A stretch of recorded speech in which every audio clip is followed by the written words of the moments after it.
धमकी दे दी थी कि बोले आपने हमने हमारे मांगने से तूने हमको पैसे नहीं दिए और अपनी मर्जी से तूने वापस कर दिया, सूचना दी थी। तो मैं कहा सर आपको दे तो देता, लेकिन वो तो शीर्ष अधिकारियों के और कर्मचारियों के थे। लेकिन उन्होंने मौके की से उसी टाइम मुझे धमकी दे दी, बोले एयरपोर्ट बहुत छोटी है, तुम कहीं भी रहोगे हम तेरा और तेरे बच्चों का जीवन तबाह कर देंगे, जीते जी तक तो खून के आंसू रुलाएंगे। वेतन भत्ता मांगने गया तो एयरफोर्स की जेल होती है उसमें डाल दिया गया। सरकारी एक वर्दी देती है, वर्दी मांगने गया तो उठा के जेल में डाल दिया गया। वहाँ 50 जनों ने घेर के मेरे से जबरदस्ती एक लेटर पे साइन करा के मुझे बोल दिया भाई अब आप घर जाओ। कोई भी ऐसा गुनाह नहीं किया मैंने जिसकी वजह से मुझे जबरदस्ती मेरी आजीविका भी छीन ली गई। अपना जीवन बसर किया है, पानी में रोटी भिगो की मेरे बच्चों ने खाई, ऐसी परिस्थितियां उत्पन्न कर दी एयरफोर्स ने। प्रिंस एजू हब सीकर चाहे आईआईटी जेई हो या नीट, हर एग्जाम में टॉप रैंक्स और हाईएस्ट सिलेक्शन रेट के लिए सबसे भरोसेमंद नाम प्रिंस एजू हब सीकर। अपनी सफलता की अनूठी कहानी लिखें प्रिंस सीकर के साथ। खमागणी राम राम सा, मैं हूं आपका दोस्त दीपक। आप देख रहे हैं जलको जोधपुर चैनल। हमारा देख सको मैं एयरफोर्स स्टेशन के बारे में बैठा हूं। एक अंकल जी मैंने मिल चुका है जिनका नाम है मेघ सिंह भाटी। मूलतया जैसलमेर रहा है और एयरफोर्स में नौकरी कर रहे हैं कई साल से। लेकिन आज किन समस्या ले रहे आपने कॉल कराया, आप मौका पर पहुंचा हाँ और कई है यानी परेशानी कई है, पूरी बात अपने विस्तार से बतावला। अंकल जी सबसे पहले मैं आपसे जानकारी लेना चाहूँ कि आपकी एयरफोर्स में नौकरी कौन सा सन में लगी थी, कब तक सब कुछ सही चल रहा था और पीछे कई परेशानी आपने झेलनी पड़ रही है। सभी देशवासियों को जय हिंद, जय भारत, वंदे मातरम। मैं वायुसेना में 1988 में चयनित हुआ था। 1988 से लगा के 2005 तक तो अच्छा रहा, देश विदेश में सेवा करी। 24 घंटे सेवा में हमेशा अग्नि पंक्ति रह के सेवाएं दे रहे थे। कारगिल युद्ध हुआ चाहे और दूसरा कई देश विदेश में सेवाएं हो, हमेशा अग्नि पंक्ति में रह के 24 घंटे सैन्य सेवाएं दे रहे थे। लेकिन जैसे मैं उत्तरलाई वायुसेना स्टेशन में आया, वहाँ कोई मैंने मांग की, कोई मोटरसाइकिल का लोन मिलता है उसके लिए 45,000 रुपये हमें सरकार वायुसेना की तरफ से मिलता है। तो उसकी जगह मैंने 45 डिमांड की थी, उन्होंने मेरे नाम 5 लाख रुपये भेज दिए। तो उसकी मैंने उनको वापस फ़ोन द्वारा सूचना भी दे दी गई थी।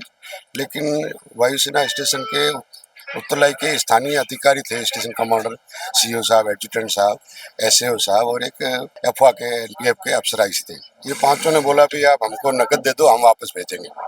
ठीक है, मैं सर मैं तो आपको दे दूंगा, लेकिन नकद देने से मैंने वो वापस दे देता, उनको नकद देता, कल के दिन वो मुकर जाते तो मेरे पास कोई वो उनका कोई वो नहीं था। तो मैंने उनसे पावती रसीद मांगी।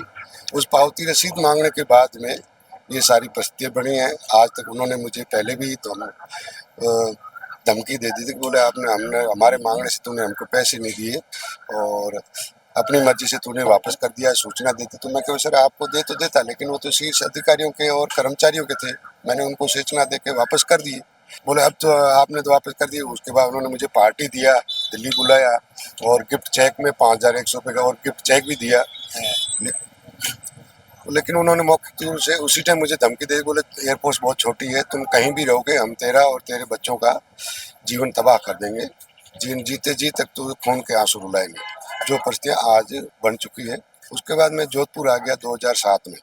यहाँ आने के बाद में 2008 में छठे वेतन आयोग से संबंधित सरकार ने कुछ हमको परिलाभ, अच्छा परिलाभ दिया था। और अधिकारियों के लिए मेरी विंग कमांडर शिव साहब थे, वो बोले हमें तो पे बैंड की तरह पे बैंड 4 चाहिए। तो हम तो 30 विंग हजारी कोर्ट दिल्ली में जा रहे हैं, पे बैंड 3 की जगह पे बैंड 4 मांगेंगे।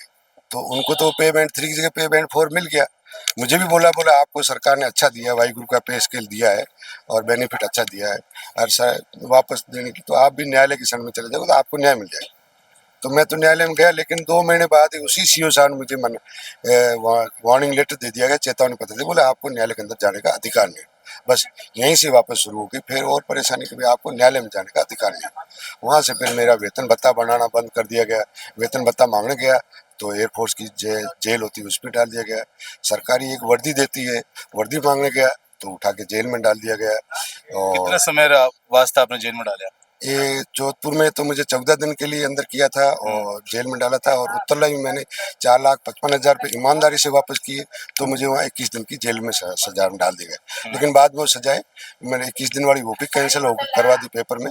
और यहाँ जोधपुर में जो मुझे 14 दिन का दिया था वेतन मांगने पे और भारत सरकार द्वारा मांगी दी जाने वाली वर्दी मांगने पर मुझे 14 दिन की सजा दी थी, वो भी बाद में सजा कैंसिल हो गई। जब ये बार बार सजाएं, बार बार वेतन न बढ़ाना, इनसे दुखी हो गए। मैंने एक सेवानिवृत्ति मांग ली, दुखी क्योंकि मुझे घर जाने दो। मेरे पिताजी थे 95 ईयर्स के, आंखों से बिल्कुल अंधे थे, बच्चों को भी सेटल करना था। तो मैं बोला सर उसके बाद यहाँ का 6 साल टर्नओवर तो पूरा होने दो, लेकिन ये साल भर में 1.5 साल में बार बार पोस्टिंग कर रहे हैं पूर्वी हिंदुस्तान की तरफ। तो मैंने दुखी होकर डिस्चार्ज दिया। तो उन्होंने मुझे नौकरी ड्यूटी करने से बाहर कर दिया, बेदखल कर दिया, जबरदस्ती ड्यूटी से बेदखल करके मुझे जबरदस्ती ड्यूटी से एब्सेंट घोषित करवा दिया। उसके बाद इन्होंने मुझे धोखे से बुलाया गया, बोले आपका डिस्चार्ज आ गया, आप आ जाओ। मैं गेट में वहाँ गया तो इन्होंने उठा के मुझे फिर वापस सेल में डाल दिया। फिर यहाँ से मुझे लेके मोहनबाड़ी आसाम 2010 से इन्होंने वेतन भत्ता तो बढ़ाना बंद कर ही दिया था। फिर 4 साल मुझे मोहनबाड़ी आसाम में रखा। वहाँ पर भी इन्होंने न तो बच्चों का शिक्षा भत्ता दिया, न मुझे मेरा वेतन भत्ता दिया, और न मुझे पोस्टिंग क्लेम दिया। उसके बाद से उन्होंने मेरी पोस्टिंग कर दी जैसलमेर। तो मैं मेरे FRO का सिग्नल है वो लेके और मुझे ज्वाइनिंग डे दिया और वारंट दिया, और बिना मूवमेंट ऑर्डर के मुझे मोहनबाड़ी लेके गए थे। वहाँ से भी मुझे मूवमेंट ऑर्डर दिया नहीं गया, बोला आपका मूवमेंट ऑर्डर बाई पोस्ट आ जाएगा। तो मैं मेरे टाइम से मैं वहाँ जैसलमेर पहुँच गया। वहाँ पहुँचने के बाद वायुसेना वाले फिर मुझे जबरदस्ती पकड़ के मोहनबाड़ी आसाम ले गए। वहाँ 50 जनों ने घेर के मेरे से जबरदस्ती एक लेटर पे साइन करा के मुझे बोल दिया भाई अब आप घर जाओ। मामला पर आप जो है कानून मंत्री, रक्षा मंत्री, गृह मंत्री या मोदी जी तक भी कोई बात पहुंचाया अपनी? मैं भेजा हुआ, सब जगह फरियाद कर चुका हूँ, बाहर भी हर विभाग में भी फरियाद करने गया। वो बोलते हैं आपका विभाग कौन सा है कि वायुसेना है। तो बोले भैया आप अपने वायुसेना में जाओ। रही बात, मैंने माननीय प्रधानमंत्री महोदय तक को भी अर्जी दिया है। ये 17 तारीख को अर्जी दिया है मैंने, लेकिन इसके ऊपर आज तक मुझे वो रजिस्ट्रेशन नंबर भी नहीं दिए गए हैं, न मेरी कोई सुनवाई हो रही। इसमें मैंने तत्काल से अति तत्काल प्रभाव से कार्रवाई करने की मांग की गई, तो मुझे आज तक उसका कोई जवाब नहीं दिया जा रहा है। इनमें कई लिखा है, थोड़ा पढ़ के बता सको आप? मोदी जी ने कई निवेदन करना चाहो? मोदी जी ने यही निवेदन किया कि मैंने ईमानदारी से तो 4,55,000 रुपये वापस किए थे, और देश को आज़ादी हुई 70 साल बाद मैंने एक न्यायपालिका में जाके मैंने एक मेरा संवैधानिक हक मांगा। उसकी एवजी में वायुसेना के चंद शीर्ष अधिकारियों ने अपनी ईगो और द्वेषपूर्ण मंशा के तहत मेरे परिवार और बच्चों का शिक्षा भत्ता देना बंद कर दिया, वेतन भत्ता देना बंद कर दिया, और पोस्टिंग क्लेम भत्ता देना बंद कर दिया। और जबरदस्त कोई भी ऐसा गुनाह नहीं किया मैंने जिसकी वजह से मुझे जबरदस्त मेरी आजीविका भी छीन ली गई। अब मैं ये चाहता हूँ कि मेरा अभी बकाया सब कुछ पड़ा 32 में, लेकिन वो बोलते हैं आपका ऑनलाइन, आप AOP साहब के पास जाओ, वो आपका एक ज्वाइनिंग आदेश जारी कर देंगे, आप ऑनलाइन आ जाओगे, आपका बकाया सब भुगतान हो जाएगा। 10 मिनट का काम है। लेकिन वायुसेना मेरी सुनवाई नहीं कर रही है। माननीय प्रधानमंत्री महोदय तक की भी मैंने फरियाद करी है, लेकिन वहाँ से भी मुझे कोई अभी तक राहतपूर्वक अभी तक जवाब नहीं मिला। लेकिन एक और चीज आपने पूछना चाहूँ मैं कि आपकी कितना साल सर्विस बाकी है? हमारी 9 साल सर्विस बाकी ही, उस टाइम इन्होंने मुझे जबरदस्ती बाहर कर दिया गया, और आज भी मेरी 2-3 साल सर्विस अभी भी बाकी है। मैं सेवा देना चाहता हूँ। मेरे डॉक्यूमेंट में मेरा नाम उल्टा सीधा कर दिया है, जैसे मेरे बच्चों के नाम 10वीं के 12वीं की मार्कशीट दी थी, उसमें मेरे बच्चों के नाम भी उल्टे सीधे कर दिए, और बहुत सारा मतलब मानसिक रूप से उत्पीड़न, शारीरिक रूप से यातनाएं, और आर्थिक रूप से तो भारी शोषण है ही है। तो तब इतना बीच में आप साल में आप कहीं कर रहा था, गुजारो करवा के लिए कहीं पैसा कटून ला रहा था, कहीं कर रहा था? भाई ये तो देश के अंदर अगर ये सेठी लोग है, अगर किसी को उधार या ये न दे तो फिर तो कोई काम चलने वाला ही नहीं है। सब कुछ इन सेठियों से, इनसे सेठों से लाते हैं, ब्याज भरते हैं, जगह जमीन देते हैं, गहना देते हैं, कैसे भी करके अपना जीवन बसर किया है। पानी में रोटी भिगो की मेरे बच्चों ने खाई, ऐसी परिस्थितियाँ उत्पन्न कर दी एयरफोर्स ने, जबकि मैंने तो ऐसा कोई गुनाह किया नहीं। किसी को मेरे समाज भी मेरे को ये नहीं सिखाता कि किसी को तू करके भी आपको संबोधित करना है, लेकिन एयरफोर्स मेरे ऊपर पता नहीं क्या क्या झूठे आरोप लगा रही। वेतन मांगने पे सजा, बच्चों का शिक्षा भत्ता मांगू तो सजा, भारत सरकार द्वारा वर्दी मांगू तो सजा, ईमानदारी करी तो सजा, न्यायालय के अंदर जाके न्याय मांगा तो मुझे सजा। आखिर में ये सब अपराध की श्रेणी में आता है, ये मेरे समझ में नहीं आ रहा। ना मैं तो कभी ड्यूटी के लिए मना किया हूँ, हर वक्त देश विदेश में और शीर्ष लेवल राष्ट्रपति, प्रधानमंत्री, रक्षा मंत्री, विदेश सेवा के कोफी अन्नान महोदय तक सबके समक्ष उत्कृष्ट और अच्छी सेवाएं दी मैंने, उनके समक्ष रह के सेवाएं दी।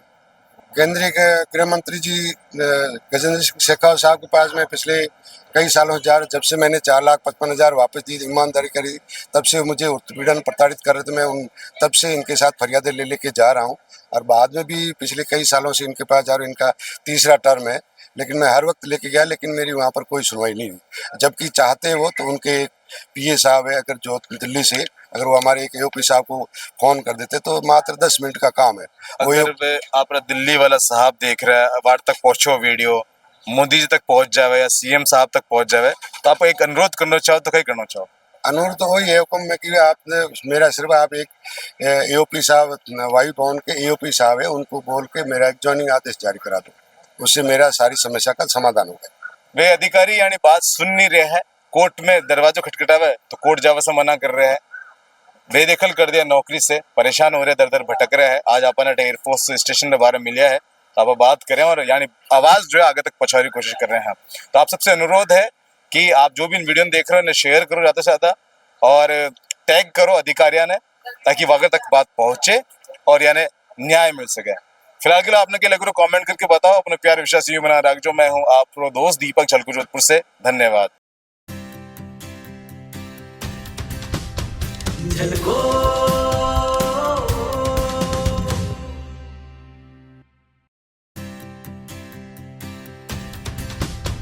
झलको